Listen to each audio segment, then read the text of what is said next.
এই টুকি ওদিকে না, ওর তলে ঢুকলে না, তুমি আমার সঙ্গে কথা বলো ওদিকে। হ্যাঁ, মিয়াও। এই যে বড় বিড়াল দেখ। গোল একদম মুখটা দেখো। এখন যেহেতু আফটারনুন শিফট চলছে, তাই আমিও রবিবার করে একটু লেট করেই ডিউটি যাচ্ছি, আর তন্ময়ের তো ছুটি। সকালবেলা ব্রেকফাস্টে ছিল ওটস, তন্ময়ের জন্য বানিয়ে দিয়েছিলাম। আর তন্ময় এখানে আমার জন্য বানাচ্ছে হচ্ছে বানানা মিল্ক আর ব্লুবেরিজ দিয়ে শেক, মানে ব্লুবেরি শেক আর কি।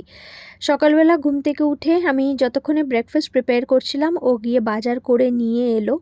সব কিছু গুছিয়ে রাখি যাতে সারাটা সপ্তাহ একটু ঠিকঠাকভাবে আমরা করতে পারি আর কি। ঘরে সবজিপাতি মাছ এনে সব কিছু রাখা হয় যাতে সারা সপ্তাহ যখন ডিউটি করি খুব একটা টেনশন না হয়।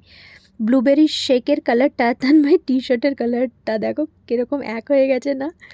আজকেও ও রুই মাছ এনেছে আর চিংড়ি। রুই মাছটা আজকে এখন বানাবো না, ও বেছে ঠেছে রেখে দিই, অন্য দিন বানাবো। আর চিংড়িটা বানিয়ে একটুখানি খেয়ে আমি তারপর ডিউটি যাব। ব্লুবেরি শেকটা এত হেভি ছিল যে বেশি আর লাঞ্চ করতে পারিনি, একদম হালকার মধ্যে লাঞ্চ করে আজকে বেরোচ্ছি ডিউটি। এই যে বাসও পেয়ে গেছি। এই সময় যেতে খুব একটা প্রবলেম হয় না, কারণ বাসে জায়গাও পেয়ে যাই। অন্য দিন ঠেলাগুতো করে যেতে হয় আর কি। আজ আসি, হ্যাঁ, কাল দেখা হচ্ছে, টাটা।